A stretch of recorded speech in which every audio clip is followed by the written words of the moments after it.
Don't you dare walk away from your brother until you apologize, Dad barked, slamming his hand on the kitchen table. Mom's eyes were cold, her voice dripping with disappointment. You embarrassed him in front of the entire team, Amelia. He's family. I stood there, still in my gym uniform, sweat sticking to my back, my knuckles bruised from the morning's training session. He called me useless. Again. Mom rolled her eyes. He's just joking. You need to stop being so sensitive. That was it, sensitive. The word they used to gaslight me since childhood. My brother Ethan could crash Dad's car, skip training, insult everyone, and still be the pride of the family. I, on the other hand, could win gold and somehow still not be enough. Dad leaned forward. You're suspended from training until you apologize to your brother. That's final. I looked at him, then at Mom, then at Ethan, smug, arms crossed, a smirk playing on his lips. Okay, I said softly. He blinked, surprised. Wait, that's it. Yeah, I said with a small smile. That's it. Then I turned and walked upstairs. No screaming, no begging, just silence, the kind that hides a storm. That night, while they laughed downstairs, I was in my room, laptop open, papers spread across my desk, every form filled, every signature perfect. They wanted to see me broken. Instead, they were about to see what quiet revenge looked like. By morning, I was gone. Not missing, just moved. Every trace of me from the old academy locker, every photo, every piece of gear, gone. The space where my nameplate had been was clean and empty, almost ceremonial. The moment Ethan walked in, I knew the silence hit him first. Then the realization. He froze, staring at the open locker like he was looking into a grave. Then he spotted it, a crisp white envelope taped to the inside door. His name written in my handwriting. He ripped it open. You always said I'd never make it without you. So, I left without you. You win, big brother. The golden child finally gets the whole spotlight. When he found me, I was already walking out of the academy gates, duffel bag over my shoulder, transfer papers in my hand. Amelia, he shouted, his voice cracking. Tell me you didn't send this. I turned, met his panic with a calm smile, and said, already did. Yesterday. The color drained from his face. Dad's going to kill you. Oh, I know, I said. He'll have to find me first. That's when my phone buzzed. One new message from the head coach of the rival national program. Welcome aboard, Amelia. We're honored to have you. I looked back one last time. Ethan was still standing there, holding my note like it was a weapon that finally turned on him. By the time my parents found out, it was too late. Dad stormed into my old dorm like a general inspecting a battlefield and lost his war in one glance. My bed was stripped, my training gear gone, my framed photo with the regional medal missing. Mom called my name over and over like I might appear from the walls. But I was already on a bus, miles away, watching the sun cut through the fog like freedom splitting a cage. Her voicemail came through 15 minutes later, voice trembling between anger and fear. Amelia, what have you done? You think you can just leave? We invested everything in your training. Then Dad's voice, loud, raw, furious. You'll never last without my name. You hear me? Never. I muted the call. Then I sent one of my own to Coach Reynolds from Goldcrest National Training Center.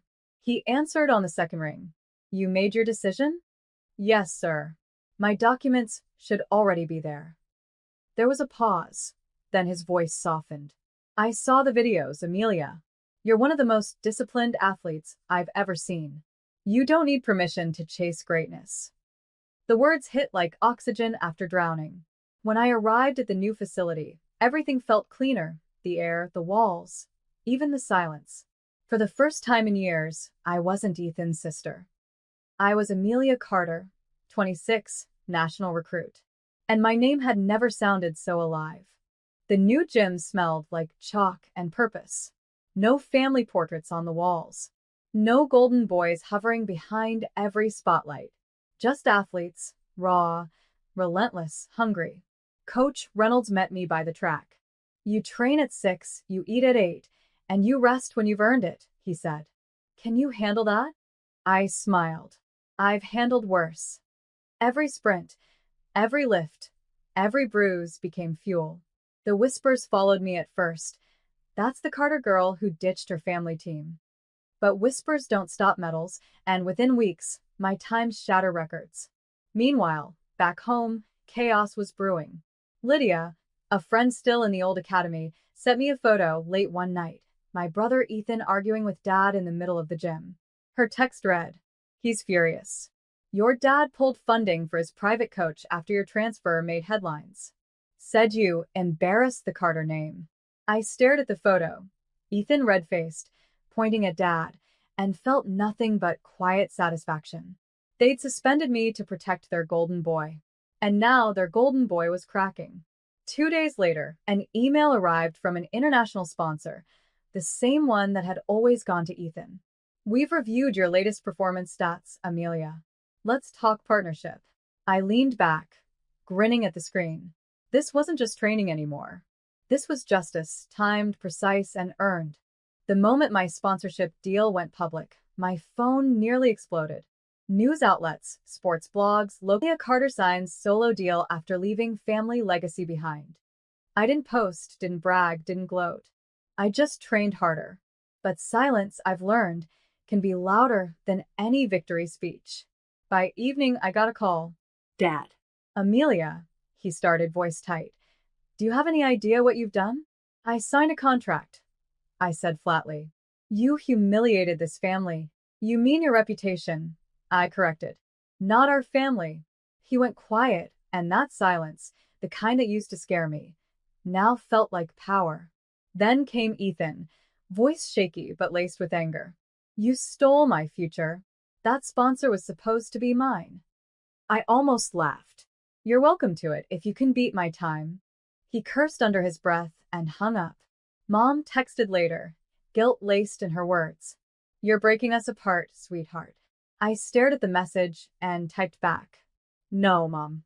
You broke us the day you chose his comfort over my effort." Then I blocked her too. For years, I thought I needed their approval to be someone. But standing on that track, watching the sunset reflect off my new gold logo jacket, I realized they'd built me to be obedient. And I'd evolved into unstoppable. Weeks passed, and the headlines kept coming. My story, the disowned daughter who outran her legacy, had gone viral. Reporters wanted interviews, coaches wanted exclusives, even brands that once chased my brother were calling me. But I kept my head down. My revenge wasn't loud. It was consistent. Every early morning sprint, every flawless landing, every record I broke, it all spoke for me. Then one night, I got a message I never expected. From Ethan. "Meet me at the old track. Please. Just 5 minutes." I almost ignored it. But curiosity, or maybe closure, got the better of me. When I arrived, the field lights buzzed dimly, casting long shadows across the worn asphalt. Ethan stood in the middle, hands in his pockets. No arrogance, no swagger, just exhaustion. "You really did it," he said quietly. "You left." I had to. He nodded, eyes on the ground. "Dad's furious. Sponsors pulled out. Mom's barely talking."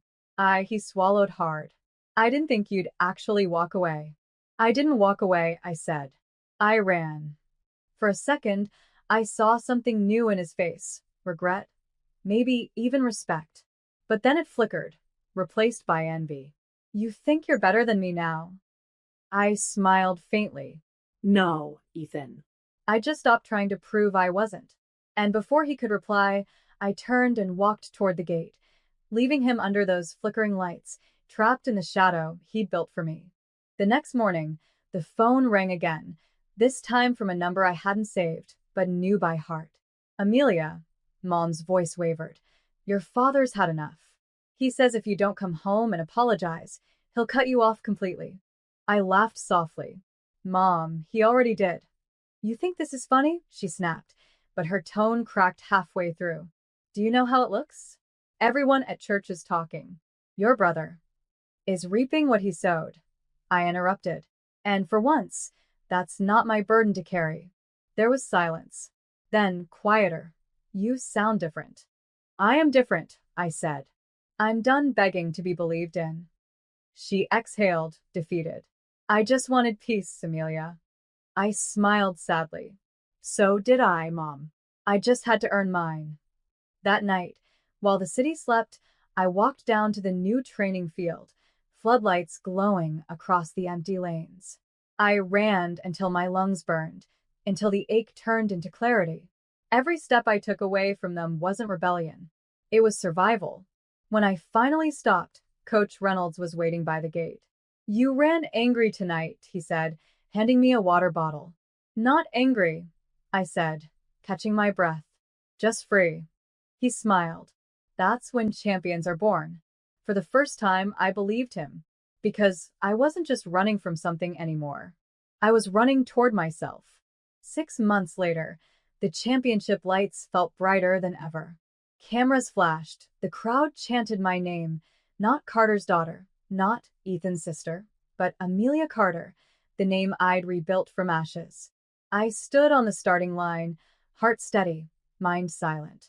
Across the field, I saw them, my parents, sitting stiff in the VIP box. Ethan beside them, arms crossed, jaw tight. Funny how small they look now.